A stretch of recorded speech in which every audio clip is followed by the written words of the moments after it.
الحمد لله الذي من علينا بجزيل النعم والصلاة والسلام على سيد العرب والعجم وعلى آله وأصحابه مصابيح الظلم اما بعد۔ اوقات نماز کی تخریج یعنی کون سی نماز کا وقت کب داخل ہوتا ہے اور کب ختم ہوتا ہے، اسے تخریجی اوقات نماز کہتے ہیں۔ تخریجی اوقات نماز کیسے کی جائے، اس کے لیے کیلکولیٹر کے ذریعے بھی کیے جاتے ہیں، بہت ساری اپلیکیشنز ہیں، لیکن جو ہمارا تجربہ ہے کہ سب سے درست نتائج اور سب سے آسان ترین طریقہ جو 1 منٹ سے کم وقت کے اندر آپ کسی بھی جگہ کے لیے اوقات نماز کا پورا سالانہ شیڈول تیار کر سکتے ہیں، وہ ہے ایکسل پروگرام نماز ٹائمنگ 2.27 کے ذریعے۔ یہ پروگرام جس دوست کو چاہیے ہو تو وہ ہمارے اس واٹس ایپ نمبر پر رابطہ کر کے یہ پروگرام حاصل کر سکتے ہیں۔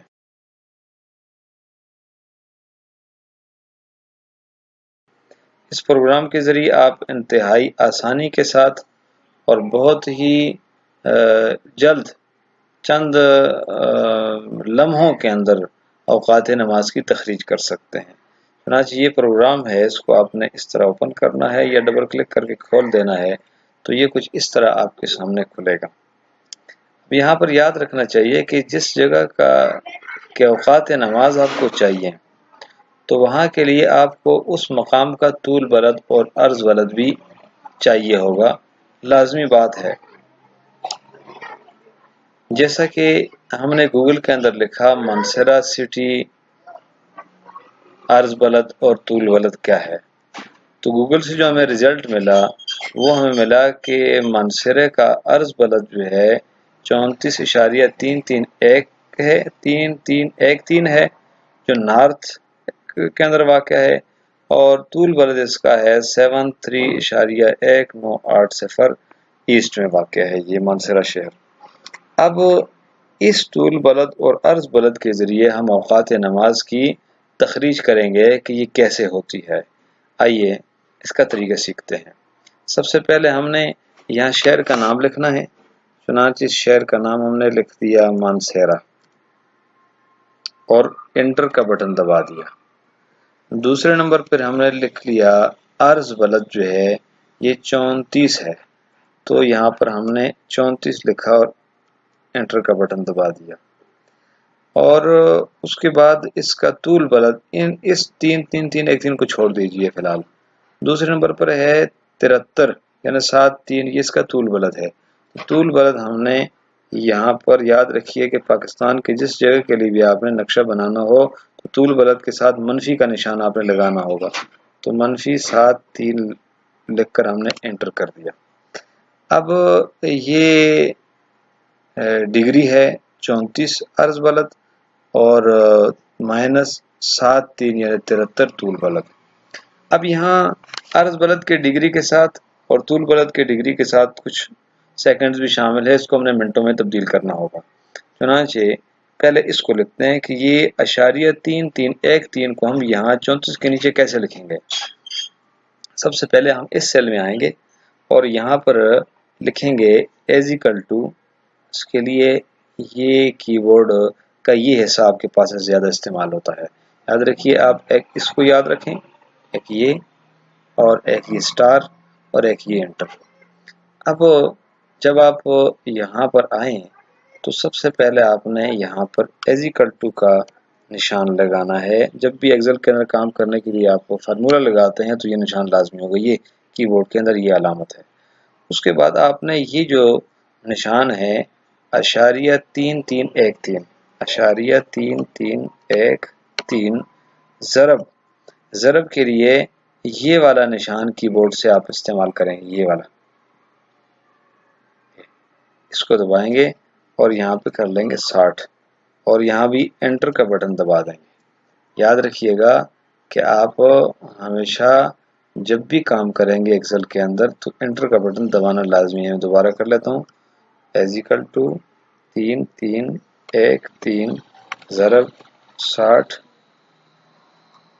یعنی اشاریہ لکھنا ہوگا. ایزیکل ٹو اشاریہ 3 3 1 3 ضرب 60 اور انٹر. تو یہ 19.878 اس کا جواب آ گیا.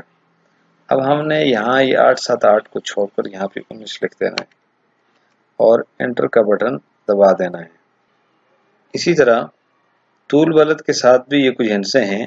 تو ہم یہاں پر دوبارہ کنٹرول لائیں گے اور یہاں پہ لکھیں گے ایزیکل ٹو اشاریہ 1980 ضرب 60 اور انٹر کا بٹن دبائیں گے.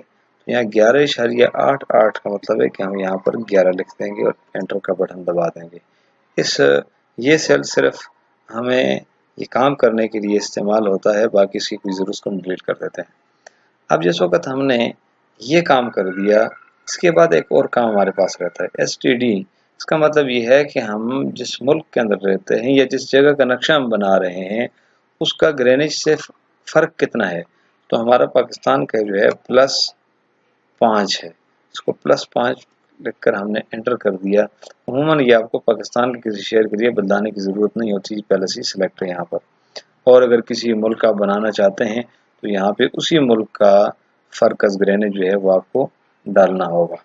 بہرکیف اب یہ آپ نے یہ لکھا انٹر کا بٹن دبایا، یہ لکھا انٹر کا بٹن دبایا، یہ لکھا انٹر کا بٹن دبایا، یہ لکھا انٹر کا بٹن دبا دیا اور پھر یہ سیکنڈ جو ہے ان کو منٹوں میں چینج کیا آپ نے اور انٹر کا بٹن دبایا اور یہاں پہ جو کچھ لکھا.